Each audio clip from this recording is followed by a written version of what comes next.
quiserem, tá certo? A sala de aula virtual é de vocês, tá bom? Então, ontem, Priscila e a minha amiga, terça-feira, a gente não teve aula ao vivo, tá? Como essa. Eu gravei ontem, o conteúdo que ia ser na terça, eu gravei ontem, para não perder a tônica da coisa, o time, quer dizer, né? Então, está gravada, está lá no YouTube, certo? Todas as nossas aulas já estão disponibilizadas no YouTube, canal Natan Andrade está lá, entrem na hora que quiserem, está à disposição. Então, não teve ao vivo, mas teve. E nessa aula gravada, gente, nós conversamos um pouco sobre o direito de exceção. Olha a situação. A gente tem que considerar, Priscila, Letícia, que nós temos o direito de ação enquanto gênero. O direito de ação enquanto gênero é o direito de estar uma parte no polo ativo, buscando um direito, e está outra parte no polo passivo, questionando esse direito. Isso é o direito de ação gênero. O direito subjetivo de ação é isso. O direito subjetivo de ação, eu tenho ação propriamente dito, que é o de estar no polo ativo, acionando, chamando a jurisdição, que é inerte, e, de outro lado, eu tenho o direito de exceção. Então, eu tenho o direito de ação, que é aquele representado pela petição inicial que a gente viu. E eu tenho o direito de exceção, que é o direito de questionar, impugnar, que no caso do nosso país, o direito de exceção ou defesa por natureza é realizado por quê? Pela contestação. Então, a contestação, ela é a petição clássica por natureza para exercitar o direito de exceção. Direito de exceção, Priscila, direito de exceção, Pedro, direito de exceção, Letícia, direito de exceção, Tiago, é a mesma coisa que direito de defesa. Direito de se defender. O autor apresenta uma tese. O réu, o demandante, o promovido, ou acionado, tem o direito de apresentar o quê? Antítese. O outro lado da moeda. De contraditar, de questionar, de fazer valer o contraditório. Então, ele tem esse direito. A parte acionada, ela tem o direito de fazer valer o contraditório, de contraditar, de levantar as antíteses em relação à tese que foi apresentada pelo outro. Isso é o contraditório. Então, nós temos direito de ação gênero, e nós temos direito de ação propriamente dito, que é o de acionar, que é do autor, e nós temos o chamado direito de exceção, é quando o réu se defende. Direito de exceção é a mesma coisa que direito de defesa, direito de se defender, certo?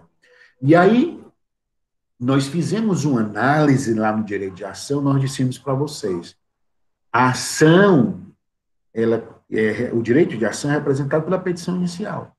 E esse direito de ação, a ação propriamente dita, ela tem elementos. Ela vai ter elementos que estruturam a ação. Quais são os elementos da ação?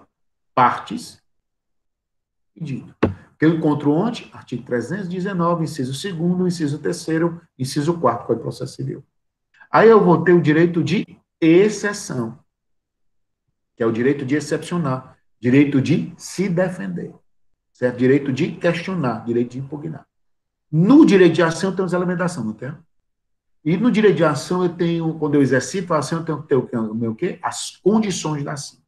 Quais são as condições da ação? Interesse e legitimidade. Segundo a teoria eclética de Lieberman, que é a teoria que predomina onde? Código de Processo Civil. Eu disse para vocês que o Código de Processo Civil, ele contempla, né, Eva, a chamada teoria eclética. Cai em concurso, viu? Domingo eu mostrei algumas questões de concurso no domingão e demonstrei algumas questões que dizem respeito ao direito de a teoria eclética da ação, né? A teoria eclética a gente encontra, Eva, no artigo 485, inciso 6º do Código de Processo Civil. Lá eu tenho a teoria eclética. Quando, pela teoria eclética, ela diz o seguinte, se não estiverem presentes as condições da ação na teoria eclética, é caso de quê? Extinção do processo sem resolução de mérito. Contrapondo-se ou aperfeiçoando essa teoria eclética, que a Priscila já decorou, eu tenho a teoria da acessão. Acessão é a mesma ideia de afirmação. quando se afirma a existência das condições. Quando se afirma a existência da condição, pela teoria da acessão, os defensores dessa teoria, dentre os quais o Superior Tribunal de Justiça, diz o seguinte: na medida em que o juiz processante aprecia a presença dessas condições, ele pode determinar a ausência delas, a rejeição. Quando ele rejeita essa ação com base na ausência das condições da ação, então não vai predominar a teoria eclética, vai predominar a teoria da acessão, ou também chamada a teoria da afirmação, que predomina onde? Superior Tribunal de Justiça. Então, o Código de Processo Civil contemplou qual? Teoria eclética. Já o STJ contemplou qual? Teoria da acessão. Gente, só que tem um detalhe. Essas condições, esses elementos, eles têm também que estar presentes na contestação. A contestação é o direito de exceção representado. Foi o que eu disse no início. Eu tenho o direito de ação enquanto gênero. Só que o direito de ação tem dois lados da moeda. Tem a ação propriamente dita, que é acionar, que é iniciar pelo artigo 2º do CPC, que é procurar a jurisdição. E, em contraponto, eu tenho o direito de exceção. O mesmo direito de defesa, é o mesmo direito de se defender. Exceção aí é o direito de se defender, direito de exceção. E aí, o direito de exceção no processo civil, gente, ele é representado por uma petição chamada contestação. Então, a peça padrão, certo? Por natureza, para exercitar o direito de exceção ou o direito de se defender, pelo que assiste o réu, é a contestação. No código anterior, eu tinha outras petições. Eu tinha uma petição, viu, Eva, que inclusive ela tinha o nome de exceção. Hoje não existe mais. Hoje eu só tenho 2 petições de defesa. Eu tenho a contestação, que é a de defesa natureza propriamente dita, a contestação, e eu tenho a reconvenção, que eu vou já falar dela. Eu não tenho mais outras peças. Praticamente tudo que eu quiser defender, gente, eu vou defender onde? Na contestação. Tudo que eu quiser defender, eu vou defender na contestação. Vamos ao código, vamos lá para o código, vamos lá para o artigo, certo?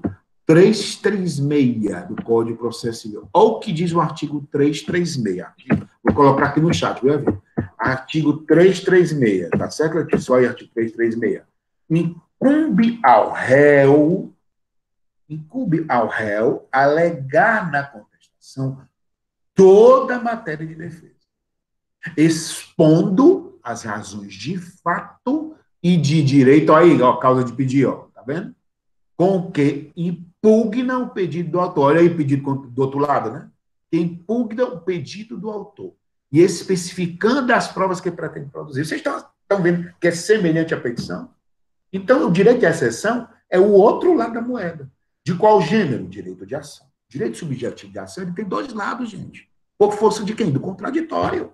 Eu tenho um lado do direito de ação, propriamente dito, que é representado pela petição inicial, não é isso, Letícia? Lá do artigo 319, e eu tenho o direito de exceção, que é o direito de defesa, né, Tiago? Que está representado o quê? Pela contestação, de acordo com o artigo 336. E o artigo 336, gente, ele traz um princípio. É o princípio do ônus da impugnação especificada dos fatos. Gente, esse artigo 336, ele traz um princípio chamado do ônus da impugnação especificada, que nasce de um princípio chamado princípio da concentração. As teses defensivas, gente, elas têm que estar concentradas, certo? Concentradas em que momento? Em um único momento. Elas têm que estar concentradas em um único momento. Então, nasceu o princípio da concentração, também chamado de eventualidade.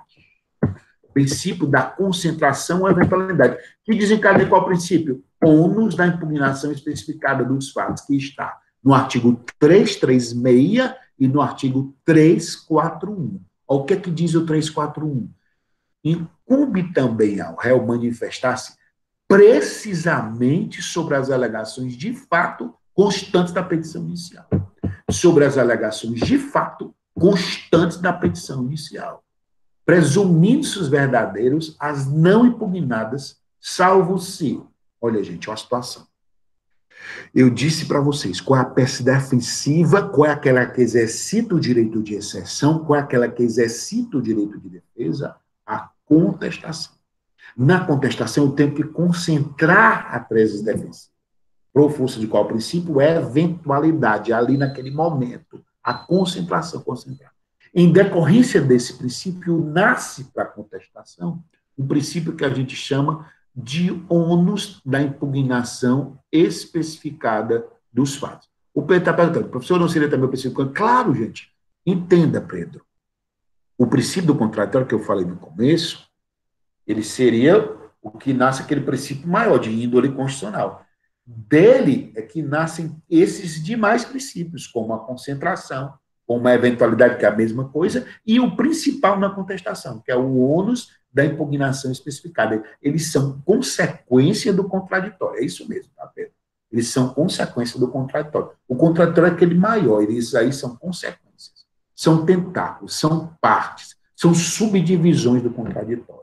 E na contestação, ainda tem o princípio do ônus da impugnação especificada dos fatos. Ou seja, quando se contesta, gente, tem que se contestar impugnando de forma especificada, de forma detalhada.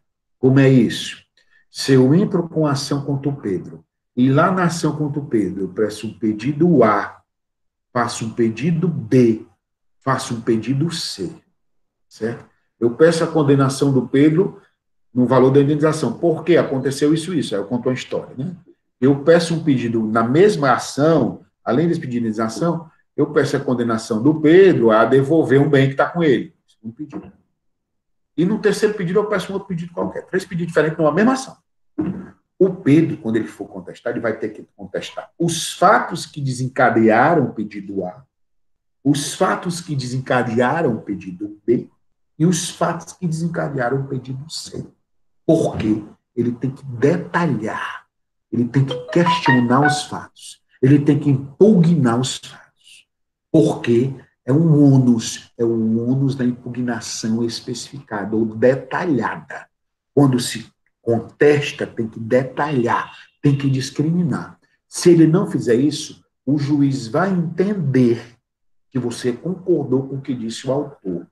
É semelhante, gente, a um instituto que muitos já ouviram falar, um instituto que muitos de vocês que já ouviram falar, que tem lá no artigo 344, que é a revelia. É semelhante ao que muitos de vocês ouviram falar. Só que às vezes a gente ouviu falar errado, né? Revelia. Revelia a gente acha que a pessoa é revel, já está condenando. Não é isso. O que é a revelia em dois?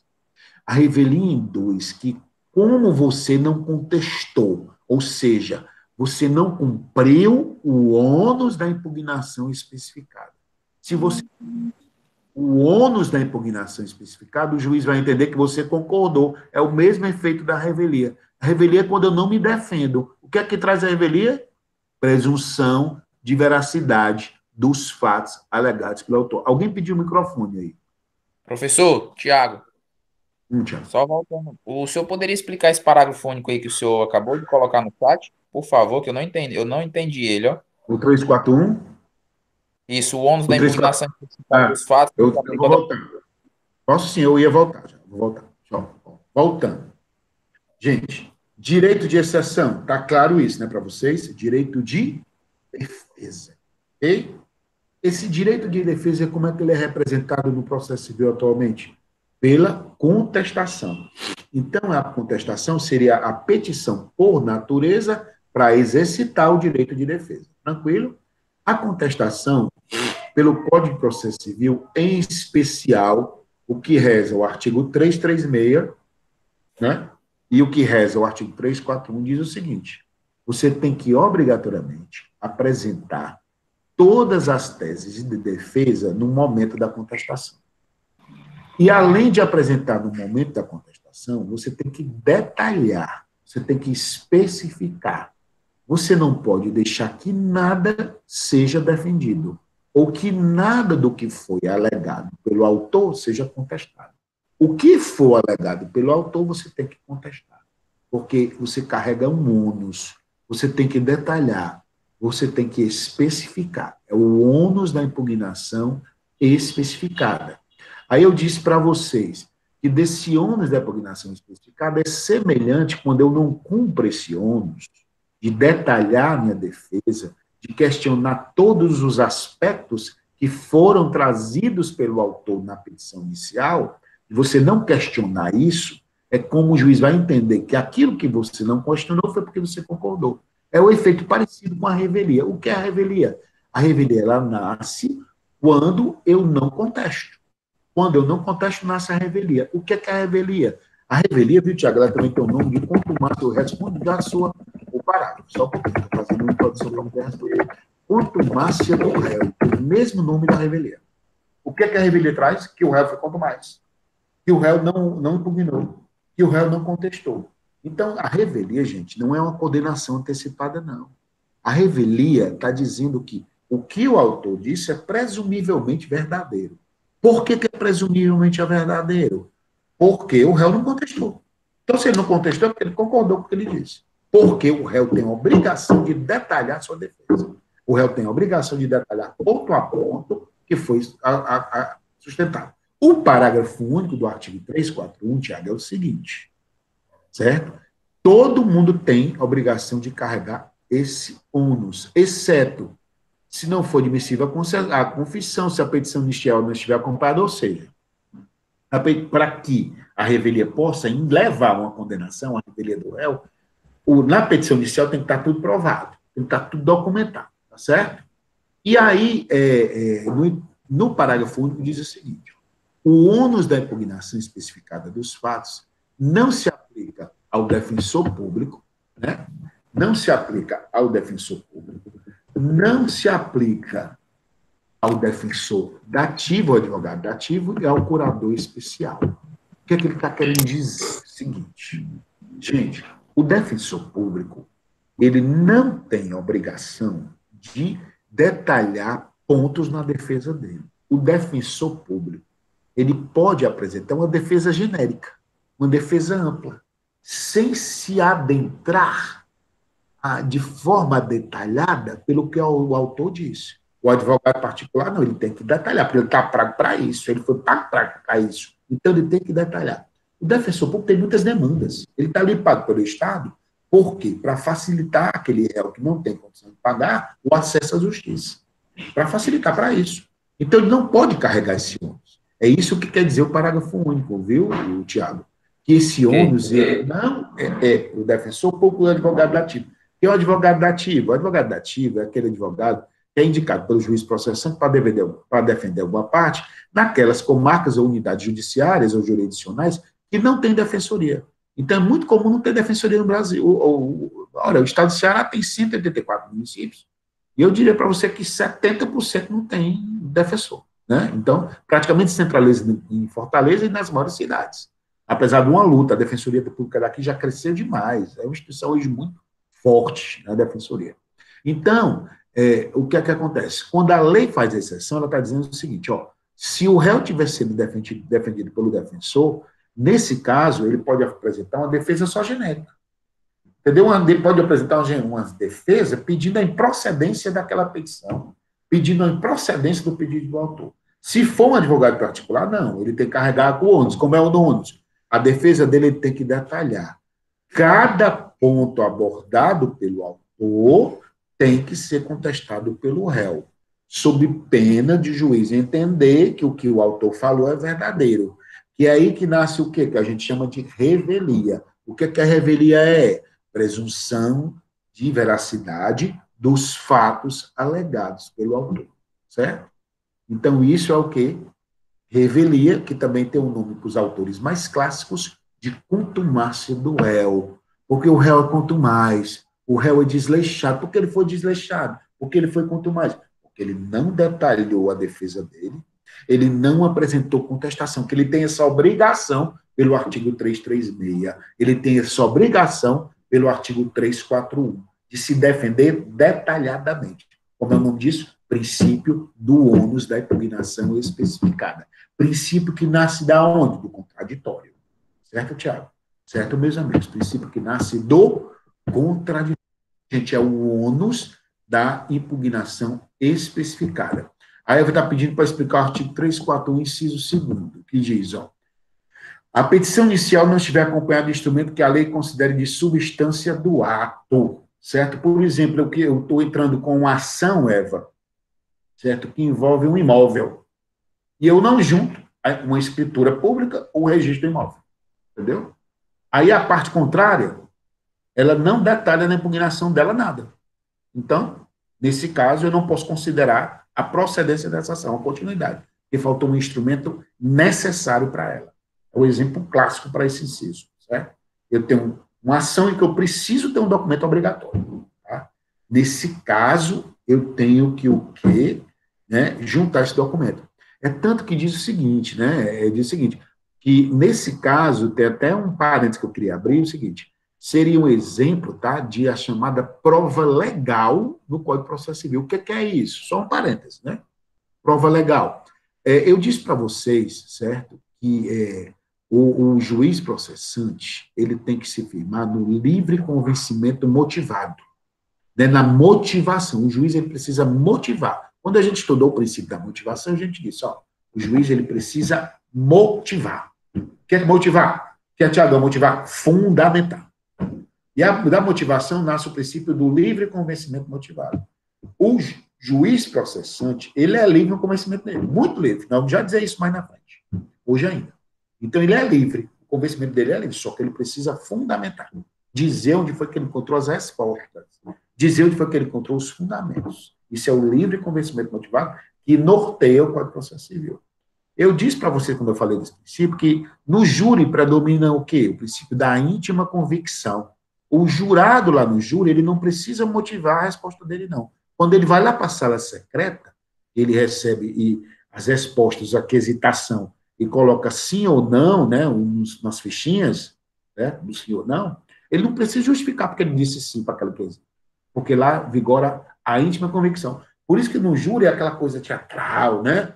Todo bom criminalista no júri, ele viaja, ele é um teatro, ali é um ator, é uma atriz, né? É um teatro, porque vai predominar a íntima convicção. O jurado ele não precisa fundamentar. Não precisa fundamentar o jurado. E aqui, ó, o que está dizendo? O que a Evinha pergunta? Essa Evinha é danada, só faz pergunta boa igual o Thiago. 341, inciso 2º, ó. Petição inicial não estiver acompanhada de instrumento que a lei considerar de substância do ato. O que eu estou dizendo nesse caso? Nesse caso, a prova é legal. Sistema da prova legal ou tarifada. É uma das únicas hipóteses do Código de Processo Civil que tem uma prova tarifada, carimbada. O que é isso? Se eu tenho uma ação que depende de um documento para ela progredir, eu tenho que juntar esse documento obrigatoriamente, sob pena dela não ser considerada. Exemplo, eu estou discutindo a questão da propriedade do imóvel, e eu não junto o registro do imóvel.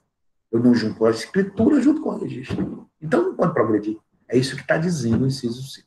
Tá bom? É um exemplo clássico disso aí. Eu quis fazer esse introito só para você, né, entender com as suas perguntas cada vez melhores, né, a gente poder crescer.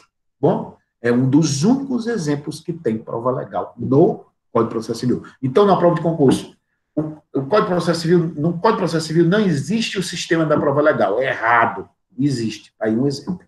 Só que de maneira excepcional. Qual o sistema que vigora nas provas no Código de Processo Civil? Livre convencimento motivado. Tá bom? O juiz tem que motivar e pronto, ele é livre. Nesse caso, não, ele fica vinculado ao que determina a lei deste caso. Bom, vamos para frente. Ainda bem que eu estudei essa parte, não foi, Eva? Vamos, ó, 344, ok, gente? E aí, meus amigos, eu falei para vocês, a peça por natureza de exceção, de direito de defesa, qual é? Contestação, certo? Só que eu tenho outra peça. Eu tenho um jeito no artigo 343, que eu vou aqui pegar para vocês, ó.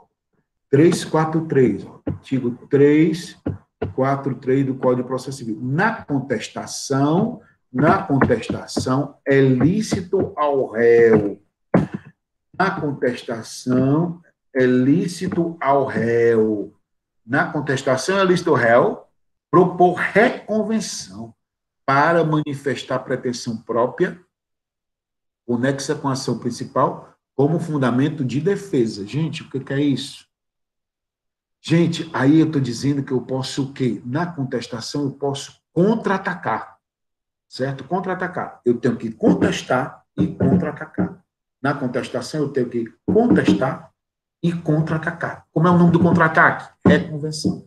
Por exemplo, a Eva entra com a ação contra o Tiago, de indenização. Só que o Tiago considera que ele é que tem direito. Então, a obrigação dele é ele se defender, porque ele tem que se defender. Por quê? Ônus da impugnação especificada. Além de se defender, por ele achar que tem o direito, ele pode, ao mesmo tempo, no mesmo momento, simultaneamente à contestação, dentro da contestação, entrar com uma peça chamada de reconvenção. Entrar com uma peça chamada de reconvenção, para fazer um contra-ataque. Então, a reconvenção hoje é dentro da contestação. No Código anterior, tinha vários momentos de defesa. Eu tinha impugnação ao valor da causa, eu tinha incompetência, eu tinha contestação, eu tinha a exceção, eu tinha impugnação à gratuidade, eu tinha várias, hoje não, só tenho duas. Contestação e reconvenção. Contestação e reconvenção. Na contestação, eu tenho que alegar tudo. Aí vocês lembram que eu falei para vocês, gente, do artigo 337 do Código de Processo Civil. O artigo 337, eu falei de que para vocês? Das preliminares da contestação. Qualquer matéria que eu queira alegar, qualquer matéria, ainda bem que vocês são meus amigos mesmo, qualquer matéria que eu queira alegar e não vá para o mérito, não vá para o conteúdo, como é o nome, preliminares. É o que diz o artigo 337. Incumbe ao réu, antes de discutir o mérito, alegar, como é o nome disso, preliminares. Gente, qualquer matéria no aspecto formal. Aí vamos fazer um estudo do que a gente está estudando. Nós temos o direito de exceção. Esse direito de exceção é representado por quem? Pela contestação por natureza. Ele é materializado pela contestação. Na contestação, eu posso fazer um contra-ataque. Como é o nome desse contra-ataque? É convenção. Tem que ser junto com a contestação. Não é mais de peças diferenciadas. Além desse contra-ataque, eu tenho todo o direito de alegar questões formais dentro de uma contestação. Antes de levantar, sustentar a antítese, a tese da parte contestante, a tese da parte que está contestando, ele pode fazer o quê? Alegar algumas preliminares que estão no artigo 337.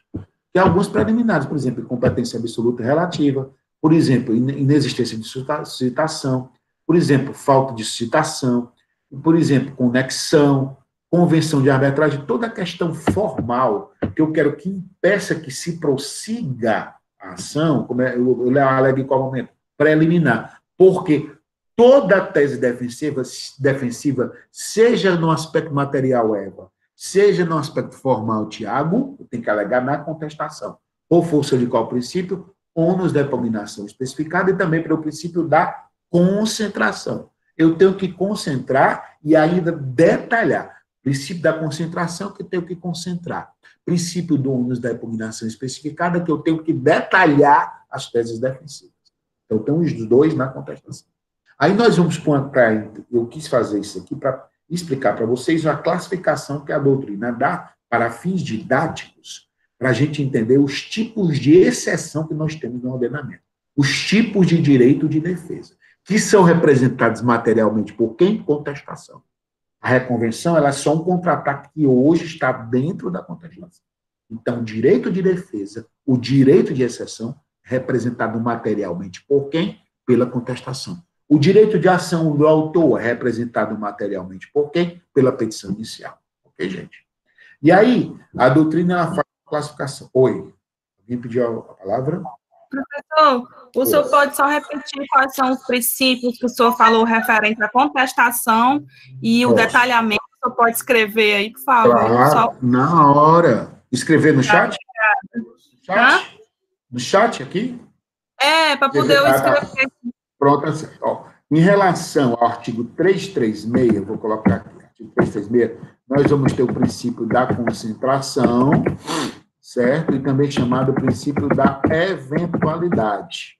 Ou seja, as teses defensivas têm que estar concentradas na contestação, sejam em preliminar, no aspecto formal, seja em relação ao conteúdo, seja em relação ao contra-ataque que a gente chama de reconvenção.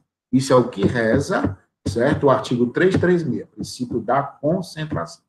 No artigo 341, certo? Eu tenho o princípio do ônus da impugnação,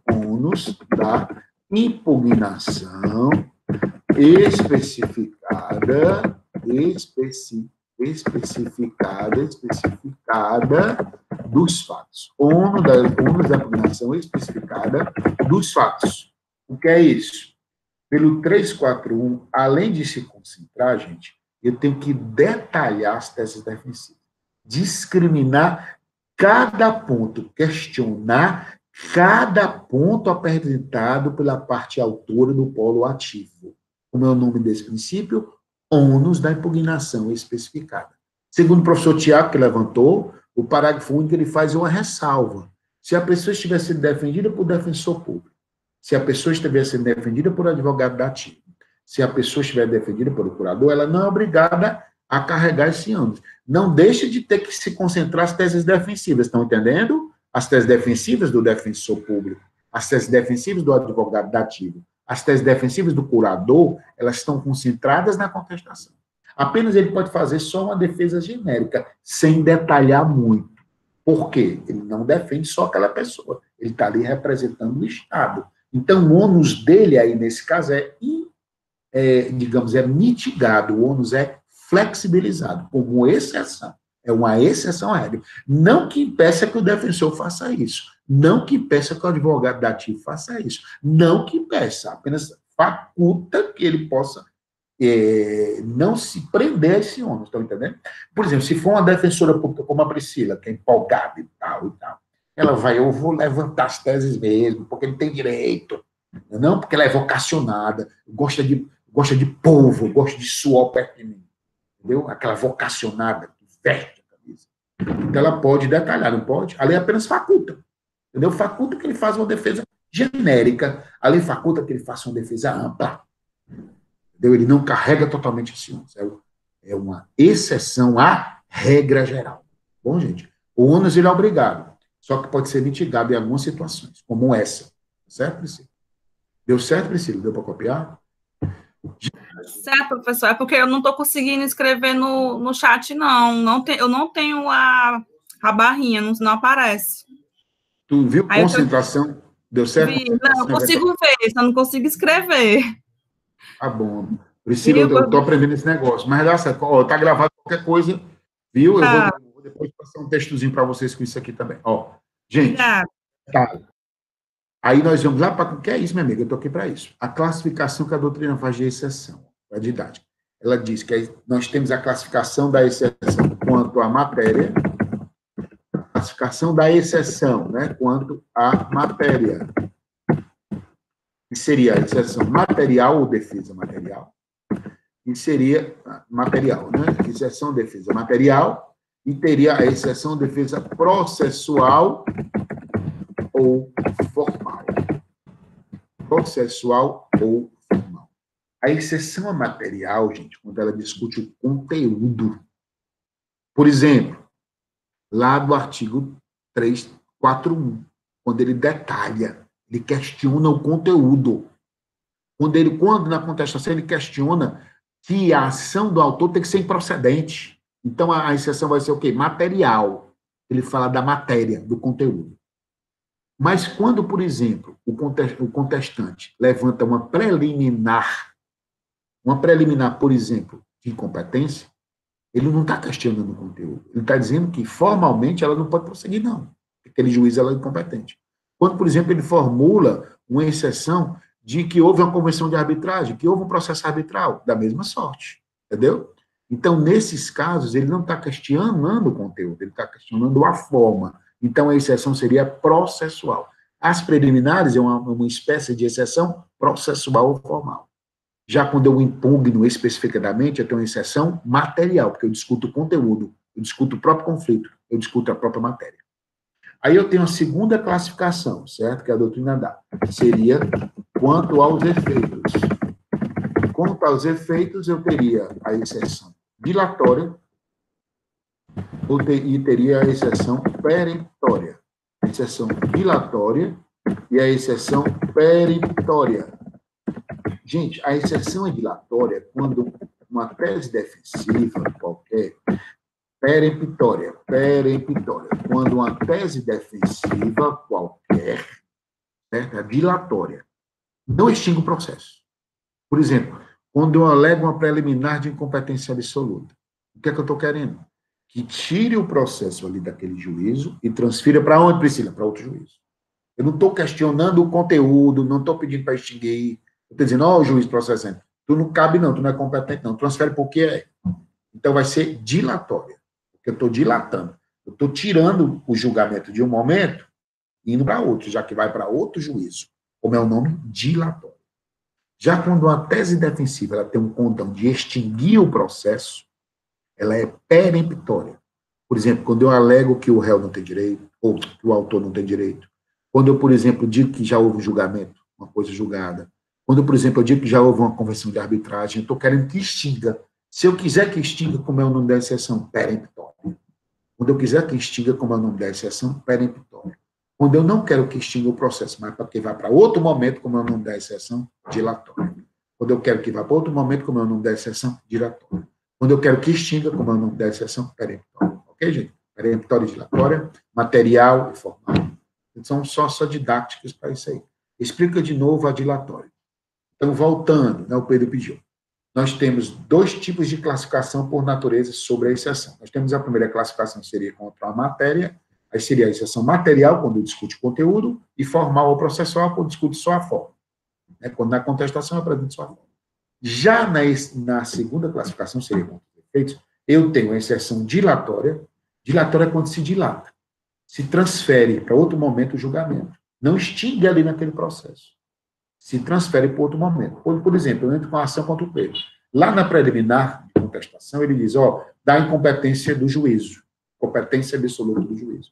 Se o juiz acolher as teses dele, o que é a obrigação que ele tem que fazer, que é encaminhar aquele processo para um juiz competente. Ele não vai poder mais extinguir o processo. Ele não vai poder mais. Entendeu? Ele tem que mandar para o juiz que é competente, para poder julgar, né? Então, ele está dilatando, entendeu, Pedro? Ele está transferindo para outro momento. Se ele apreciar o conteúdo e extinguir através de uma sentença, então qual vai ser a exceção? Peremptória é quando extingue com uma sentença. Dilatória é quando transfere para um outro momento. Ok, gente? Dilatória e peremptória. Material e formal processual. Então, seriam as exceções. A direito de ação, exceção. Ok, gente? Nós vamos agora, gente, entrar numa nova temática. O Pedro ficou tranquilo? Professor? Oi. Rapidinho, Thiago. Se eu puder repetir rapidinho, o processual e formal, ela discute o quê? Vamos lá, de novo. Seguinte. Rapidinho, só. Não, meu querido, aqui eu fico até meia-noite, entendeu? Eu tenho casa, vocês também, entendeu? Pode perguntar quantas vezes quiser. Nós temos duas classificações. Nós temos uma classificação que diz contra a matéria. O que eu quero dizer contra a matéria? Tem defesa que eu discuto, que eu questiono o próprio conteúdo, que é o correto. A defesa tem que discutir o próprio conteúdo. Então, geralmente, a contestação ela vai ser o quê? Vai contemplar uma exceção material, que discute o conteúdo, que pede a improcedência do pedido do autor. Como é o nome dessa exceção? Material. Só que, além dela, por exemplo, as preliminares de contestação, geralmente, eu não discuto o conteúdo. Eu não estou pedindo para o juiz analisar. Eu estou dizendo para ele o seguinte, juízo, formalmente essa ação não pode prosseguir, porque ela está faltando isso, isso, isso. Onde é que eu alego isso? Em preliminar. Então, geralmente, as preliminares de contestação, elas são hipóteses de exceção formal ou processual. Eu só estou questionando a forma do processo. Eu estou questionando a forma daquela ação. Eu não estou pedindo para extinguir aquela ação.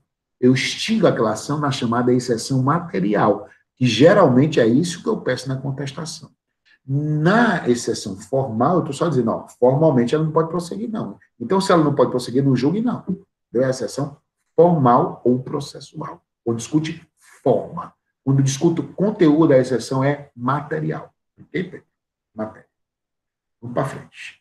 Então, vamos para frente. Gente, agora a gente começa a discutir um outro ponto relevante da teoria geral do processo civil. Quando a gente pegou o processo civil, a gente disse, ó, aqui nós vamos estudar teorias gerais do direito de ação, que a gente estudou agora, teoria geral da jurisdição, que nós já estudamos, inclusive competência, e agora nós vamos estudar a teoria geral, dando finalização da jurisdição, gente, nós vamos estudar a questão da magistratura. Qual é o papel da magistratura? Qual é o papel da defensoria? Qual é o papel da advocacia? Qual é o papel do sujeito, daqueles agentes que representam? Ou seja, nós vamos agora estudar a magistratura e as funções essenciais da justiça. A magistratura é o que conduz o processo. Como é que a ação vai ser conduzida, apreciada? Como é que o direito de ação vai ser apreciado? Pelo exercício da magistratura. Aí nós vamos estudar depois logo as funções essenciais. Qual é o papel do Ministério Público no direito de ação, direito de exceção? Qual é o papel da Defensoria Pública? Qual é o papel da advocacia? Quais são os auxiliares da justiça? Então, nós vamos começar a estudar isso hoje. Para começar a estudar, a gente tem que começar a estudar por aquele que dirige o processo.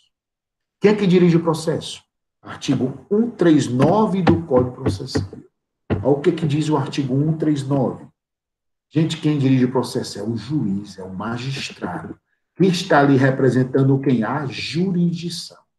Está representando o Estado juiz ou a jurisdição. Olha aí, Evinha, olha aí, Tiago, artigo 139, futuros procuradores da República, juiz federal. Os outros vão ficar tudo a ver na ver com inveja de vocês. Oh, meu Deus, o Tiago ia para aquela aula, a Eva, eu ficava assistindo Netflix, né? Ou então assistindo live. Né? O live deve estar lotado alguma live hoje à noite, né? Mas aqui só tem os futuros juízes federais e procuradores da República. Quando chegarem lá, gente, não esqueçam do baixo clero, viu? Não esqueçam de mim. Olha o baixo clero. O baixo clero me ajudou em algum motivo, né? Vamos lá. O juiz dirigirá o processo conforme as disposições deste código, incumbindo-lhe, olha aí o inciso 1º e o inciso 2º. Inciso 1º e inciso 2º, incumbindo-lhe assegurar às partes a igualdade de tratamento. 2, velar pela duração razoável do processo. Gente, o magistrado ele está ali representando o Estado juiz, ele está ali representando a jurisdição. Ele foi investido nessa função. Vocês viram que uma das características que a gente viu no estudo da jurisdição foi a investidura. O magistrado tem que estar investido, seja por concurso, seja por nomeação, né? Ele tem que estar investido na função jurisdicional. Quando ele é investido na função jurisdicional, quando ele passa a ter aptidão, aí ele tem o quê? O dever de assegurar as partes, ele tem o dever de dirigir o processo, ele tem o dever de conduzir o processo, de administrar a relação jurídica processual, de administrar o direito de ação do autor e administrar o direito de exceção de defesa do réu. Ele tem o dever de fazer isso, de dirigir, de conduzir, de gerenciar. Né? Além disso, ele tem que tentar igualar as posses na medida possível. E, além disso, gente, ele tem que administrar os chamados poderes instrutórios do juiz. Os poderes instrutórios do juiz é aquilo que ele faz valer, gente, poderes instrutórios do juiz. É que ele faz valer, Priscila, o chamado princípio do impulso oficial. Princípio do impulso oficial. Se a gente for lá para o início do Código de Processo Civil, né, vocês lembram, né, lá no artigo 2º diz, ó, o processo começa por iniciativa da parte e se desenvolve por impulso oficial. Quem é que está impulsionando, gente? Artigo 139. O juiz, o magistrado. O autor exerce o direito de exceção, ou de ação. O réu exerce o direito de exceção. Fazendo valer o quê, gente? O princípio do contraditório. Autor, direito de ação, réu, direito de exceção. Aplicando o princípio do contraditório. Quem que vai coordenar esses trabalhos? Quem que vai dirigir por força do princípio do impulso oficial? É o magistrado. É o juiz que vai dirigir por força do princípio do impulso oficial. Ele vai conduzir, ele vai administrar. Isso chama, gente, poderes instrutórios do juiz. Poder de contribuir a instruir o processo, de conduzir o processo, de dirigir o processo, de administrar a relação jurídica processual. Poderes instrutórios do juiz. E esses poderes instrutórios, gente, precisam do impulso oficial.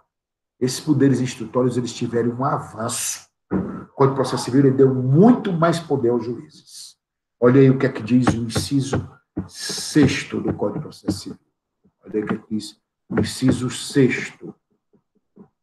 O poder instrutório do juiz, o poder instrutório do juiz, Priscila, ele foi ampliado no novo Código. Por quê? Olha o que é que diz o inciso 6º do artigo 139. Incumbe ao juiz dilatar os prazos e alterar a ordem de produção dos meios de prova, adequando-os às necessidades do conflito, de modo a conferir maior efetividade da tutela do direito. Olha o que fez o Código. Ele ampliou esses poderes instrutórios. Ele permite que o juiz, em busca da efetividade, lembra lá do princípio da efetividade? O que foi que a gente disse no princípio da efetividade? O princípio da efetividade, ele busca uma satisfação. Ele busca um resultado satisfatório às partes. É o princípio da efetividade. E aí, no artigo 339, inciso 6º, diz, o juiz pode dilatar os prazos, aumentar os prazos, expandir os prazos, sem que as partes requeiram, desde que observe o contraditório, desde que não cerceie o direito de defesa. E alterar a ordem de produção dos meios de prova. Gente, geralmente, no processo civil, o autor requer, né, e apresenta suas provas. As provas do autor são as primeiras a serem analisadas. As provas do réu vêm depois. Geralmente, a ordem é essa. Primeiro as do autor, depois a do réu. Ele analisa a do autor primeiro para ver qual é a do réu, o contraponto, não é não? Era o normal. No Código anterior, isso era muito fechado, era muito rígido. No Código Novo, se ampliou esses poderes instrutórios. Os poderes instrutórios se ampliaram na medida em que esse artigo 139, ele admite, ele permite, ele autoriza que esse poder instrutório do juiz seja ampliado. Ele altera prazos, permite, desde que não cesseie o direito de defesa, desde que o direito seja amplo para os dois, até porque ele tem que tratar todos igualmente, segundo o que nós vimos no inciso 1º, né? Tanto o polo ativo quanto o polo passivo, e admite também, gente, inverter inclusive os polos, buscando o quê? A efetividade. Ele permite que ele mexa hoje na formalidade do processo. Ele permite que o juiz mexa hoje na formalidade do processo. Houve um avanço nesse poder instrutório. Ele ficou mais amplo, ele pode movimentar o tabuleiro sem ser requerido por ninguém, entendeu? Desde que não cesseie o direito de defesa, desde que observe o contraditório, desde que observe a ampla defesa. E, gente, isso é os poderes instrutórios do juiz, de dirigir, de administrar, de gerenciar. E para tomar essas decisões, só para fechar a aula de hoje, eu queria que a gente não esquecesse do que reza o artigo 141. Olha o artigo 141, gente. Hoje a aula... Isso é bom, não é, professor? Ô, Tiago, é bom e não é. Tem que ter muito cuidado, tem que ser tratado de forma parcimoniosa, porque pode incorrer num cerceamento ou num benefício de uma parte em favor do outro. Se o juiz estiver investido na função jurisdicional dele, é muito bom, porque desde que ele busque a efetividade, ele tem que ter cuidado, sob pena de incorrer, inclusive, no abuso de autoridade. É o que se discute muito naquele texto que vocês estudaram, gente, o ativismo judicial e a judicialização, né? Se discute bastante, né? Judicializar, hoje a gente quer judicializar tudo. E o ativismo, o papel ativo do judiciário, o papel ativo da jurisdição tem que ser com parcimônia, porque a gente não tem quem controla, quem é que vai controlar esse papel ativo? Quem é? Entendeu? O CNJ, ele não pode controlar processo, o CNJ, ele controla condutas, né? Então, assim, tem que ter cuidado nesse sentido. É bom porque movimenta mais o processo, não fica aquela formalidade presa, como havia no antecedente. O código anterior, ele era muito formal, ele era rigidamente formal. Esse código, vocês estão vendo aí, ó, ele deu uma amplitude maior. Mas, com isso, aí ampliou também o ativismo, né? Hoje, o papel ativo do judiciário, ele é muito presente. Judicializa tudo e ele é muito ativo, o papel ativo dele assim, é muito relevante. O ativismo, chegar a dizer, ser exagerado, substituir uma política pública, né? Então, tem que ter cuidado. É viável? É necessário? É indispensável? Mas de forma parcimoniosa, de forma que garanta contraditório, de forma que garanta ampla defesa. Bom, gente, desculpa a empolgação, porque mas quando vez que fica mais tarde, eu fico mais empolgado ainda. Diz o artigo 140. O juiz não se exime de decidir sobre a alegação de lacuna ou obscuridade do ordenamento jurídico. Parágrafo único. O juiz decidirá por equidade nos casos previstos em lei. Gente, o que é que diz o 140? O juiz pode alegar, não tem lei, não tem isso. Vá atrás, resolva. É o princípio do livre convencimento motivado. O convencimento do juiz é motivado, ele tem que fundamentar. Então, ele tem que procurar respostas. Ele não pode se omitir, ele não pode ser omisso, de acordo com o artigo 140. Ele tem que decidir. Não, porque não tem uma lei. Então, vá atrás de um direito comparado.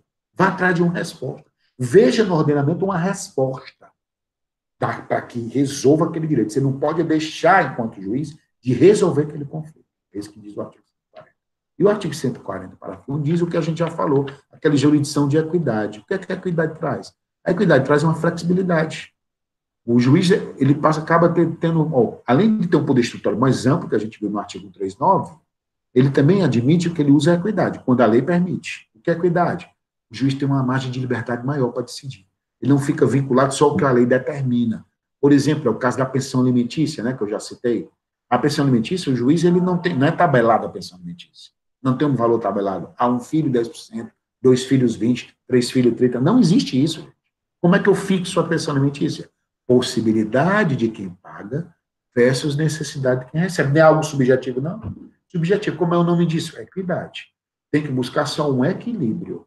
Que garanta o contraditório, que garanta a boa defesa. Né? A equidade é a busca do equilíbrio, por dar uma margem de liberdade maior ao juiz.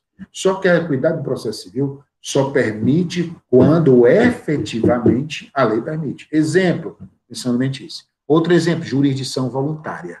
A jurisdição voluntária, certo, ela é uma hipótese de equidade, porque a jurisdição voluntária, que é aquela administração pública de interesses privados que nós vimos aqui, quando, por exemplo, eu faço um acordo extrajudicial com a EVA e levo esse acordo para ser homologado, ali eu posso tratar do jeito que eu quiser, eu não fico vinculado aos parâmetros legais, desde que o ordenamento admita, né? Eu não posso botar algo imoral, algo que o ordenamento não contemple, algo que paire a injustiça. A equidade, ela busca o equilíbrio, ela dá uma flexibilização maior ao juiz. Por exemplo, fixação do valor de indenização por dano moral. É livre, mas a equidade é na jurisdição voluntária, a equidade é na pensão alimentícia, são exemplos de jurisdição de equidade. Ele pode seguir pela equidade quando a lei determina. Quando a lei não admite, ele está vinculado ao que a lei permite. É o livre convencimento motivado. Tem uma pergunta aqui do professor, o artigo 140 inclui mandado de injunção ou é só questão constitucional? Artigo 140 inclui... Não. O aspecto... Eu entendi a tua pergunta agora. O mandado de injunção é um remédio constitucional, gente, para a questão de norma regulamentadora, é aspecto constitucional. Aqui não tem necessidade de um mandado de injunção, por quê? Se porventura o juiz alegasse isso aí, você, dentro do mesmo processo, você poderia recorrer. Tem a possibilidade aí, mas melhor aplicar o duplo grau de jurisdição do que o mandado de injunção.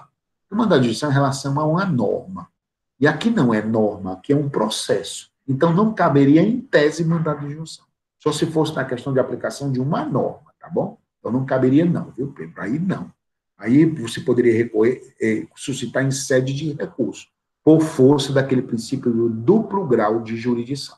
Mandado de injunção, em tese, não. Nessa situação aí, não, tá bom? Ele serviria para você questionar em sede de recurso. Por isso que tem um duplo grau de jurisdição, tá?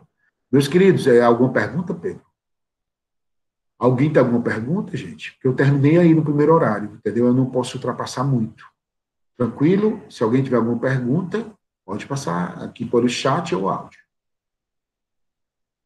Se não, gente, domingo nós estamos de novo com o Domingão do Nartan, certo? Questões de concurso 5. Esperamos vocês lá. Eu fico muito feliz quando vocês estão lá e a gente vai fazer questão de concurso. Porque a gente tem que começar